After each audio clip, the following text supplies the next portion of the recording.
Well, federal agents' use of riot control weapons like tear gas is set to take center stage in federal court tomorrow. NBC5's Jen Shans joins us now in studio to explain the case following a pretty busy weekend of immigration enforcement from the city to the suburbs. And Jen, we saw more clashing between federal agents and members of the community all over.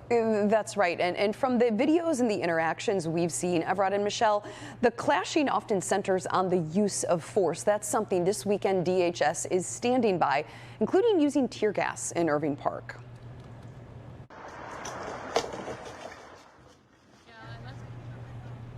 And in Addison, a masked agent uses a baton to break a car window during an arrest yesterday. This was in the parking lot of a grocery store. A store employee filmed part of that interaction. You can hear people in the background questioning the agent's actions. The driver was let go, but others were detained. We reached out to DHS for a response to this encounter and are waiting to hear back.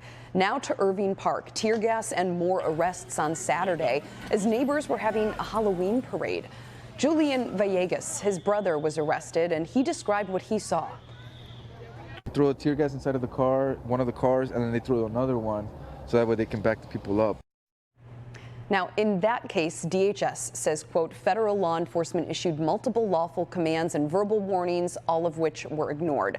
After a federal judge issued a temporary restraining order earlier this month, federal agents are limited in when they can use weapons like tear gas. Per that order, they're required to give 2 verbal warnings and are not supposed to use those tactics unless they are under immediate threat.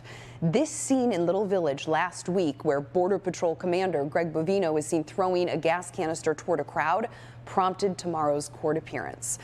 The judge is expressing concern over whether her order is being followed. Now, in that situation in Little Village, DHS says Bovino was hit in the head with a rock.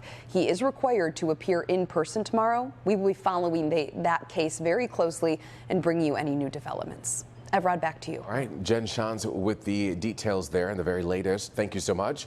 And of course, as immigration enforcement continues in our area, we're going to have any new developments as they come in. And when we're not on the air, you can find updates online at NBCChicago.com and on our free NBC Chicago app.